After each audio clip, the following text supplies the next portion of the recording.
Who can bring you an install video, a dyno video, and a track video all in one hit, all in one video, showing you how something works? We do. Stay tuned, let's get into it.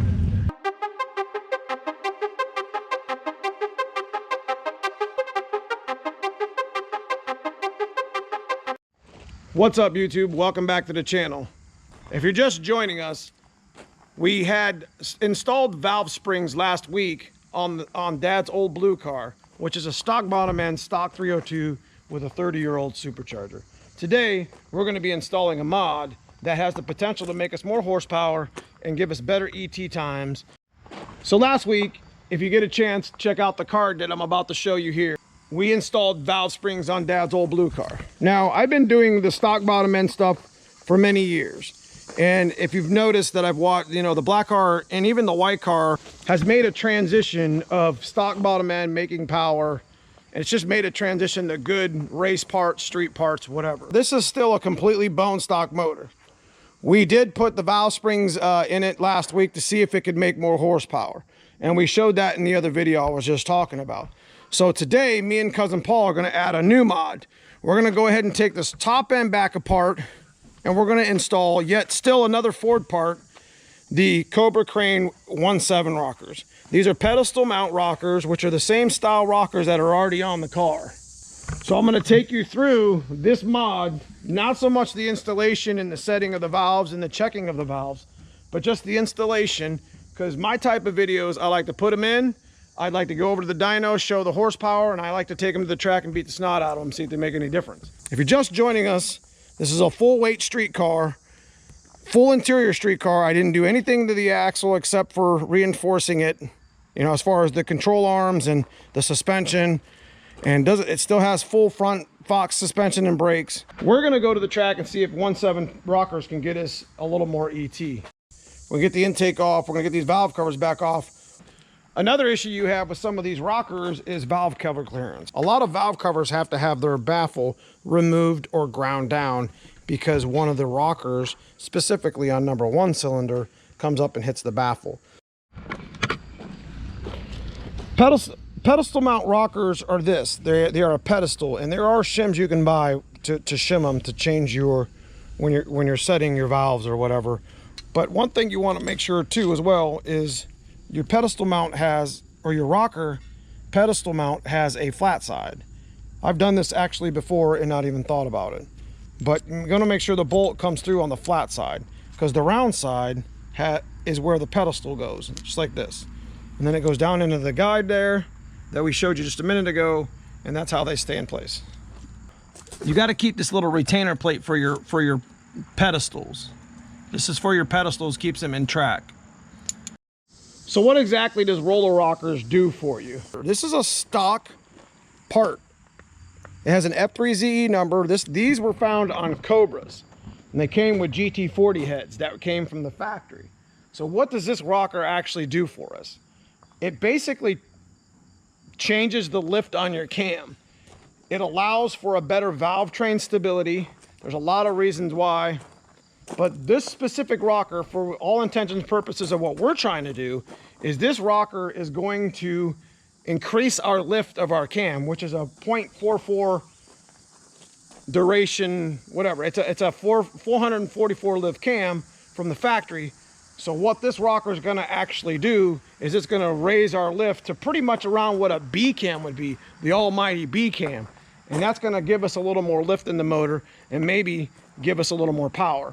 Match this with a good set of strong valve springs, and this thing's ready to rock. So I fully intend that this not only is going to make a little bit more power and a little more ET, but allow us to have a better valve train at a higher RPM, which is where we're kind of living with this car on the track anyway.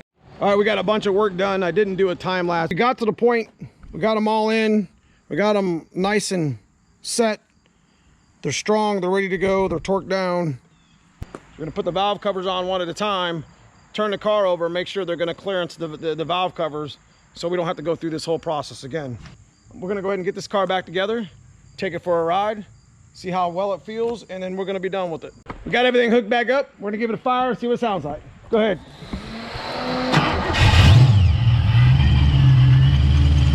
Good, baby. Woo! Let's go take it for a ride. How about that? All right, let's go take this for a ride. Definitely feels strong. Feels good.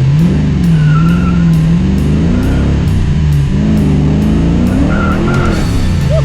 Pulls good. Something happened.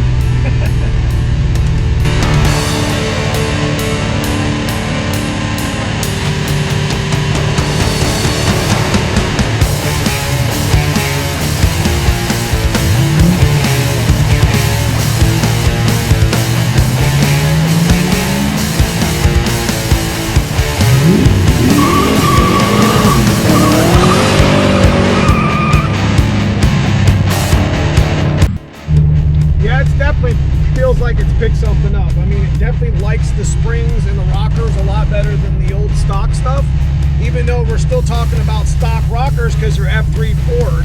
So they were just on something a little more, you know, they were designed for the 93 Cobra. So basically we stole the rockers off of a 93 Cobra. So anyways, I hope you guys enjoyed it so far. I just got off the phone with Dyno. Pretty sure that I can get over there on the dyno and see if we made a little more power on the rockers compared to our valve spring video we did like 4 days ago. Let's go see.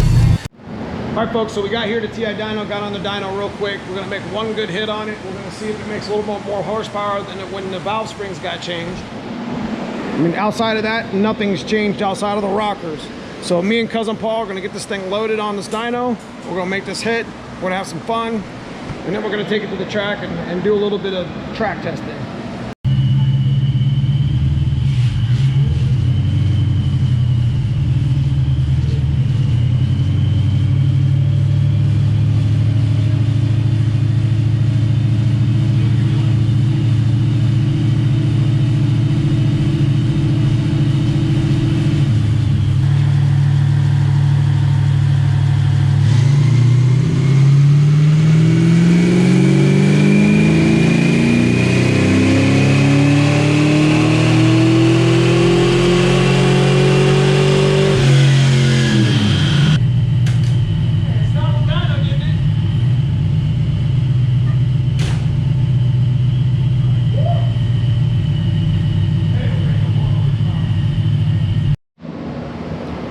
So you can see we've actually taken the graph and we've actually, this is the new software, we put runs over top of each other. You can see the number here. I made 324.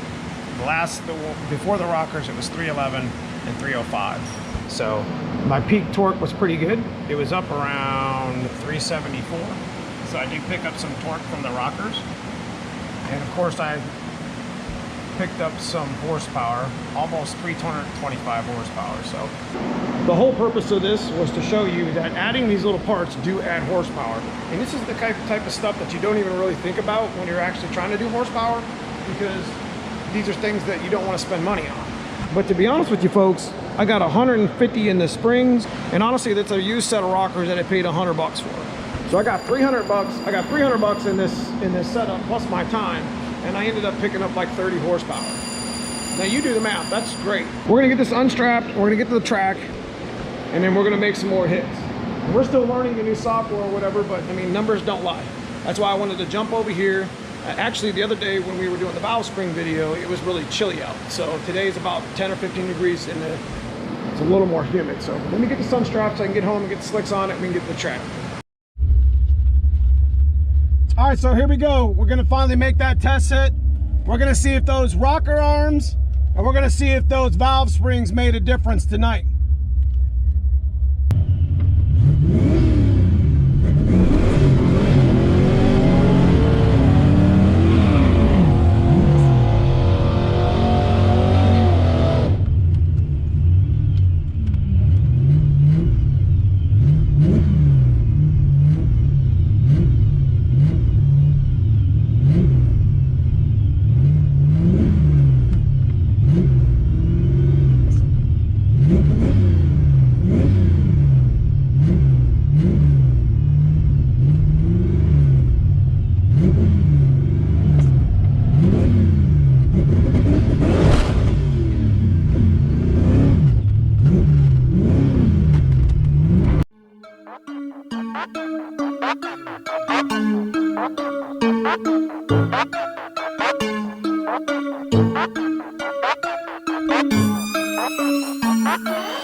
put some false faces in it.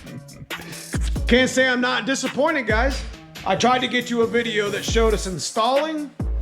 I even had Kevin Cragen, the Irishman at the Dyno, hook me up with a quick dyno hit, showed the improvement, and I was really looking forward to showing you an ET and a mile-an-hour pass at the track. But we went 10 feet and broke the damn thing again.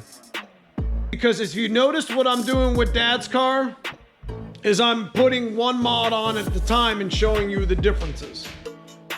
Because what a lot of people do is they throw a bunch of parts of the car and expect them to make this much astronomical horsepower, and it don't, and then they're mad, they're pissed, and they sell the car.